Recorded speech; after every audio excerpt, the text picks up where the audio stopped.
இந்த நாளினுடைய கர்த்தருடைய வார்த்தை யாக்கோபு எழுதின நிருபம் அதனுடைய 1வது அதிகாரம் அதனுடைய 12வது வசனம். சோதனையை சகிக்கிற மனுஷன் பாக்கியவான், அவன் உத்தமன் என்று விளங்கின பின்பு கர்த்தர் தம்மிடத்தில் அன்பு கூறுகிறவர்களுக்கு வாக்குத்தத்தம் பண்ணின ஜீவ கிரீடத்தை பெறுவான். இந்த உலகத்தில் நமக்கு வருகிற எல்லா விதமான சோதனைகளையும் முதலாவது நாம் சகிக்க கற்றுக்கொள்ள வேண்டும். சோதனைகளின் வழியாகத்தான் கர்த்தருடைய நன்மைகளை நாம் பெற்றுக்கொள்ள முடியும். எனவேதான் வேதம் சொல்லுகிறது, சோதனையை சகிக்கிற மனுஷன் எவனோ அவன் உத்தமன் என்று விளங்கின பின்பு. சோதனைகள் தான் நம்மை உத்தமர்களாக விளங்க பண்ணும். அந்த உத்தமர்களாக விளங்கின பின்புதான் கர்த்தர் தம்மிடத்தில் அன்பு கூறுகிறவர்களுக்கு வாக்குத்தத்தம் பண்ணினார்.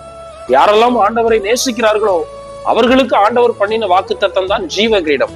அந்த ஜீவ கிரீடத்தை பெற்றுக் கொள்ளுகிறதற்குத்தான் நம்ம வந்து கொண்டிருக்கிற அந்த வாழ்க்கையின் சூழ்நிலைகளிலே நமக்கு வருகிற எல்லா சோதனைகளையும் சகித்து ஜெயித்து அதில் நாம் மேற்கொண்டு வெற்றி பெறும்போது நமக்கென்று வைக்கப்பட்ட ஜீவ கிரீடத்தை பெற்றுக்கொள்வோம். கர்த்தர் நம்மை ஆசீர்வதிப்பாராக. ஆமென்.